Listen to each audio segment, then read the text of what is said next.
Sports round up के साथ उबैद ताहिर और तकनीकी माविन मोहम्मद अज़वादी हाजिर खिदमत हैं। हम दोनों का सलाम कबूल कीजिए।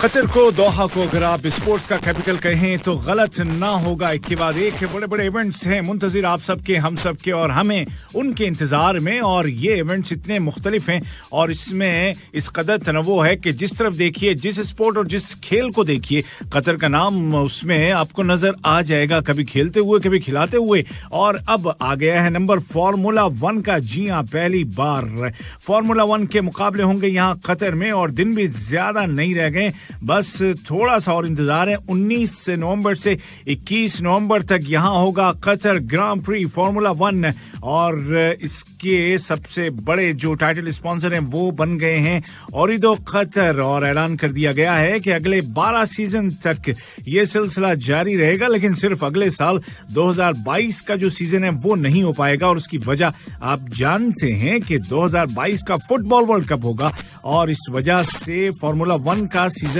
या नहीं हो सकेगा। लेकिन उसके बाद के अगले 10 साल फिर फार्मूला 1 कतर ग्रां प्री होगा यहां और आप सब करेंगे एंजॉय।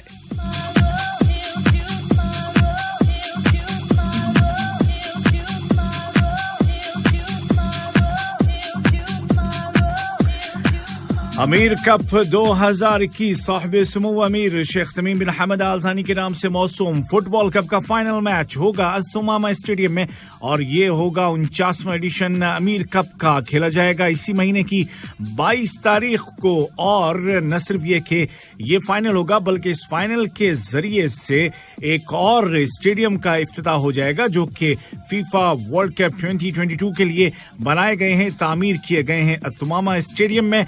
ये मुकाबला खेला जाएगा अर्रयान और असद की टीमों के दरमियान।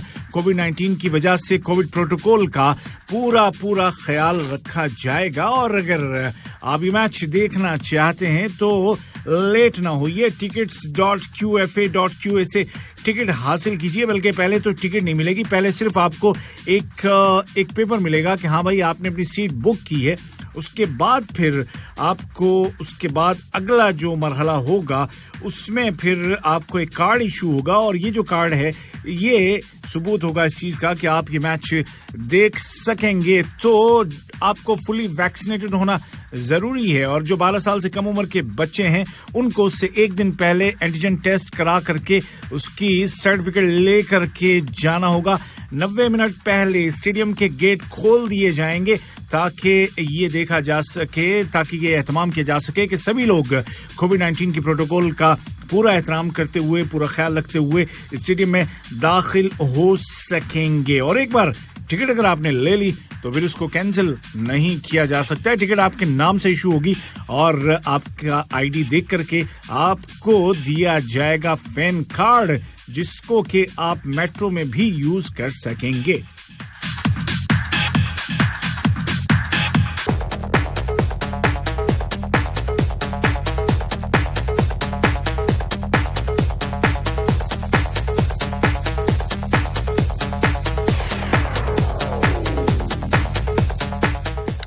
कतर स्टार लीग के मुकाबलों की बात करते हैं और यहाँ पर जो मैचेस खेले जा रहे हैं उनमें 5वें हफ्ते के मुकाबलों में जुमे को अल बकरा दुहेल के दरमियान मैच होना था, लेकिन हुआ नहीं और इसको पोस्टपोन कर दिया गया है।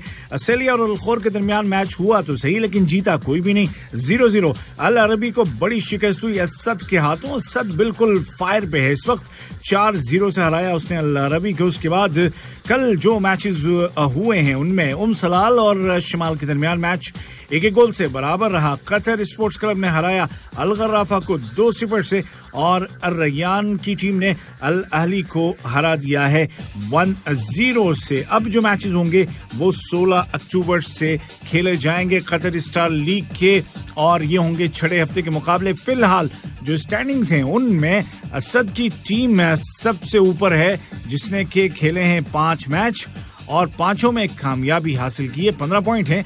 दूसरे नंबर पर दुहेल की टीम है, उसने 4 मैच खेले और 4 ही जीते हैं। तो इस तरह से असद और दुहेल बिल्कुल जबरदस्त फॉर्म में हैं, अभी तक इन्होंने कोई मैच हारा नहीं है।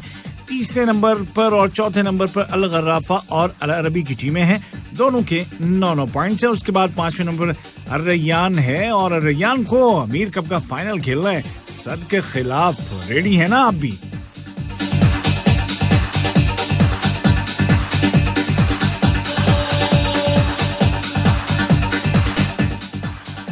दुनिया भर में कुछ और फुटबॉल मुकाबले और बात करेंगे इंग्लिश प्रीमियर लीग के 7वें हफ्ते की। और यहां पर कल मैनचेस्टर यूनाइटेड और एवर्टन के दरमियान मुकाबला एक गोल की बराबरी पर खत्म हुआ। चेल्सी ने हराया साउथहैम्पटन को 1 के मुकाबले 3 गोल से और उसके अलावा वुल्वरहैम्पटन ने अपना मैच जीता है न्यूकैसल यूनाइटेड के खिलाफ 1 के मुकाबले 2 गोल से। बर्नली और नॉरिच सिटी और ब्राइटन और आर्सेनल के दरमियान मुकाबला बराबर रहा, कोई भी टीम गोल ना कर सकी। Spanish football league La Liga में एक बड़े मैच में एटलेटिको मैड्रिड ने बार्सिलोना को 2-0 से 2-0 से हरा दिया है। 8वें हफ्ते के ये मुकाबले बार्सिलोना के वो दिन जो थे बड़े ही जबरदस्त किस्म के, अब लगता है कि वापस आते टाइम लगेगा क्योंकि बड़े बड़े नाम अब इस टीम में नहीं हैं। एक और मुकाबले में वेलेंसिया और कादिश के दरमियान मैच रहा बराबर।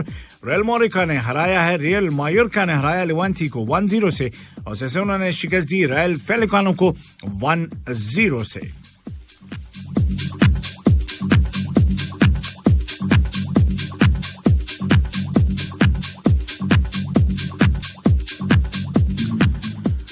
और कल ही फ्रेंच फुटबॉल लीग में स्ट्रासबर्ग और मोंबले के दरमियान मुकाबला रहा बराबर। 1 गोल से नेंस और स्ट्रासबर्ग 29 के दरमियान मैच नेस के खाते में रहा 1 के मुकाबले 2 गोल से। और यहीं पर जो मैचेस खेले गए आज उनमें इंग्लिश प्रीमियर लीग के मुकाबलों में 7वें हफ्ते के मैचेस में आज लिवरपूल और मैनचेस्टर सिटी के दरमियान मुकाबला जारी है और टोटनहम हॉटस्पर अपना मैच जीत चुका है एस्टन विला के खिलाफ 1 के मुकाबले 2 गोल से। वेस्ट हैम यूनाइटेड को शिकस्त हुई है 1 के मुकाबले 2 गोल से और उसको हराया ब्रेंटफोर्ड ने, जबकि लेस्टर सिटी और क्रिस्टल पैलेस के दरमियान मैच 2-2 गोल से रहा है बराबर। आज ही Spanish football league La Liga में जो मैचेस हुए उनमें सेल्ता विगो को हार मिली है एल्ची के हाथों 1-0 से। स्पेनियल ने मैच जीता है, रियल मैड्रिड को अपसेट शिकस्त दी है 1 के मुकाबले 2 गोल से। स्पेनियल की जानिब से 17वें मिनट में राउल दी टोमास ने पहला गोल किया और 60वें मिनट में एलेक्स फेडल ने दूसरा गोल किया, जबकि 71वें मिनट में करीम बेंजिमा ने किया तो सही गोल रियल मैड्रिड की जानिब से, लेकिन 1 गोल से काम नहीं बना और 1 के मुकाबले 2 गोल से स्पेनियल ने मैच जीत लिया। आज जो मुकाबले और होने हैं Spanish football league La Liga में, उनमें रियल सोसिएडाड का मुकाबला है खिताबी के साथ, वियारियल खेल रहा है रियल बीटिस के साथ और गर्नाता का सामना है सेविला या इश्बिलिया के साथ।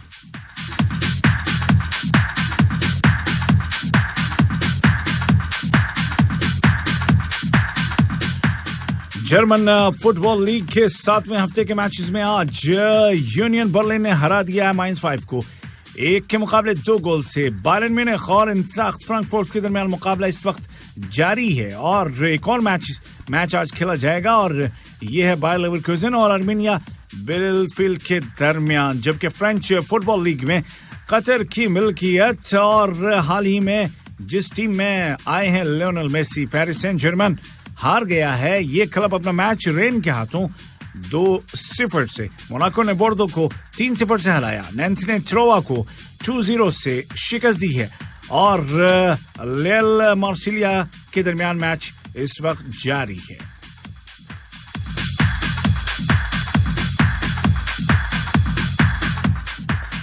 और अब चलते हैं क्रिकेट की दुनिया में। आईपीएल का तस्करा तो होगा और प्लेऑफ की तीसरी टीम का भी फैसला हो चुका। आज बस एक ही सीट और रह गई है, देखते हैं कि उसमें किसका कब्जा होता है। लेकिन उससे पहले कुछ और खबरें क्रिकेट की दुनिया से बात करेंगे इंग्लैंड क्रिकेट बोर्ड के चेयरमैन एन वेटमोर की, जिन्होंने बिल आखिर इंग्लिश खवातीन और इंग्लिश मर्दों की टीमों का दौरा पाकिस्तान मंसूख करने, कैंसिल करने के फैसले पर बिल आखिर पाकिस्तान से माजरत कर ली है और साथ साथ ये भी यकीन दिलाया है कि वो अगले साल पूरा एक लंबा दौरा करेंगे, यानी कि उनकी टीम पाकिस्तान का अगले साल दौरा करेगी। उन्होंने मजीद ये कहा और ये कहा टेलीग्राफ को दिए गए एक इंटरव्यू में कि एक मुश्किल फैसला था, लेकिन ये फैसला खिलाड़ियों और स्टाफ की मेंटल हेल्थ और उनकी भलाई को मद्देनजर रखते हुए किया गया है। आपको याद दिलाता चलूं कि अक्टूबर में इसी महीने में इंग्लैंड की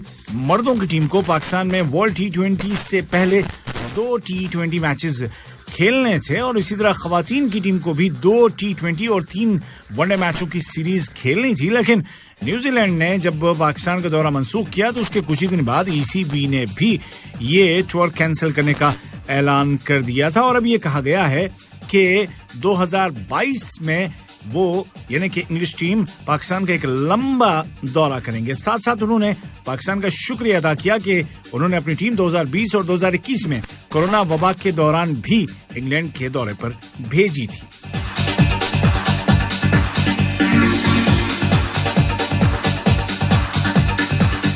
तो अगले साल 2022 नवंबर और दिसंबर में इंग्लैंड की टीम पाकिस्तान का दौरा कर रही है और नवंबर दिसंबर ही वो 2 महीने हैं जब यहां कतर में वर्ल्ड कप फुटबॉल खेला जाएगा।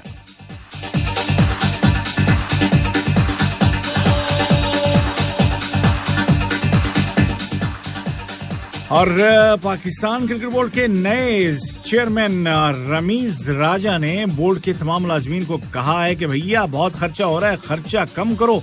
और उन्होंने अपनी बातचीत के दौरान इमरान खान का हवाला दिया और ये कहा कि वजीर आजम ने उन्हें बताया है कि उन्होंने अपने अखराजात कैसे कम किए। साथ ही साथ उन्होंने ये भी कहा कि अब जो ट्रेडिशनल तरीका है कोचिंग का या खेलने का वो नहीं चलेगा, बल्कि खिलाड़ियों के खेलने का अंदाज बदलना पड़ेगा। और जो 6 सूबाई टीमें हैं और उनके जो कोचेज हैं, ऐसा लगता है कि अगले सीजन में या अगले सीजन से पहले ही उनको भी फारिग कर दिया जाएगा। डोमेस्टिक की जो 6 टीमें हैं उनके कोच हैं बासित अली, फैसल इकबाल, एजाज अहमद जूनियर, अब्दुल रहमान, शाहिद अनवर और अब्दुल रज्जाक। आप ये जानते हैं कि बहुत सारे लोग रमीज राजा के आने के बाद इस्तीफा दे चुके हैं, जिनमें के चीफ एग्जीक्यूटिव वसीम खान भी हैं। और उन्होंने कहा एक इंटरव्यू में कल कि बदकिस्मती से पाकिस्तान क्रिकेट के साथ उनका सफर खत्म हो चुका है।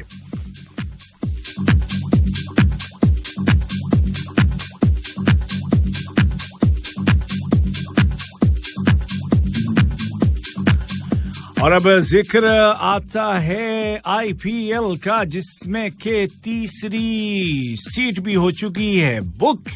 और ये सीट किसी और को नहीं बल्कि विराट कोहली की क़यादत वाली team RCB royal Challengers Bangalore को मिली है, जिन्होंने कि आज एक जबरदस्त मुकाबले में पंजाब किंग्स को 6 रन से हरा दिया है और इस सीट को कर लिया है बुक, जिसकी कि उन्हें अशद थी जरूरत, क्योंकि इस सीजन के बाद शायद वो अपनी टीम की कप्तानी मजीद नहीं करना चाहेंगे। रॉयल चैलेंजर्स बेंगलोर ने पहले खेलते हुए बनाए 164, जिसमें कि ग्लेन मैक्सवेल ने 4 छक्कों और 3 चौकों की मदद से 33 रन पर शानदार 57 रन बनाए। उसके अलावा कप्तान कोहली ने 25, पडिक्कल ने 40 और एबी डिविलियर्स ने 23 रन स्कोर किए 7 विकेटों पर 164 के जवाब में। हालांकि आगाज बहुत ही अच्छा हुआ पंजाब का और 91 पे जाके उनका पहला विकेट गिरा, लेकिन फिर जो विकेट गिरा तो फिर संभल नहीं सके और गिरते चले गए। कप्तान राहुल 39 रन बनाकर आउट हुए। उनके साथी ओपनर मयंक अग्रवाल ने सबसे ज्यादा 57 रन बनाए, लेकिन इन दोनों ओपनर्स के अलावा बाज के खिलाड़ी बिल्कुल ना खेल सके और 158 रन ही बना सके मुकर्रर 20 ओवर्स में और 6 विकेटों से पंजाब ये मैच हार गया। और वो जो चौथी पोजीशन वाली जो एक इम्कान या एक चांस पूरा था पंजाब का, वो थोड़ा सा धुंधला सा गया है। अगर अभी तक ये नहीं कह सकते कि भाई बिल्कुल नहीं मिलेगा, लेकिन अब क्या करें। आज के जो दूसरा मैच जिस वक्त जारी है उसके नतीजे का बड़ा फर्क पड़ने वाला है चौथी पोजीशन के ऊपर कि किसको मिलेगी। और इस वक्त सूरत हाल ये है कि सनराइजर्स हैदराबाद और KKR कोलकाता नाइट राइडर्स के दरमियान मैच दुबई में जारी है। पहले बैटिंग की सनराइजर्स हैदराबाद ने और बनाए 115 रन, यानी कि काफी खराब बल्लेबाजी की। कप्तान विलियमसन ने सबसे ज्यादा 26 और अब्दुल समद ने 25 रन बनाए। प्रियम गर्ग ने बनाए 21 रन। दीगर खिलाड़ियों का स्कोर ऐसा नहीं कि उनको तफसीलन बताया जाए। 8 विकेटों पर 115 रन, जिसके जवाब में कोलकाता नाइट राइडर्स को 36 बॉल यानी कि 6 ओवर्स में 38 रन चाहिए और उनके पास पूरी 8 विकेटें हैं और तवक्को यही है कि वो ये मैच जीत जाएंगे। शुभम गिल नॉट आउट हैं, 49 रन पर ओपनर हैं। वेंकटेश अय्यर जो कि बहुत ही निडर किस्म के खिलाड़ी 8 रन बनाकर आउट हुए। राहुल त्रिपाठी 7 रन बनाकर, नीतीश राणा 12 रन बनाकर नॉट आउट हैं। लेकिन नीतीश राणा ने बहुत ज्यादा बॉलें खेली हैं, 12 रन बनाने के लिए उन्होंने 23 बॉलों का सामना किया है, यानी कि टेस्ट वाली फीलिंग आ रही है। लेकिन बहरहाल देखते हैं कि इस मैच का नतीजा किसके हक में जाता है। ज्यादा चांस तो यही है कि कोलकाता नाइट राइडर्स ये मैच जीत जाएगा और चौथी पोजीशन के लिए एक कदम और आगे बढ़ जाएगा।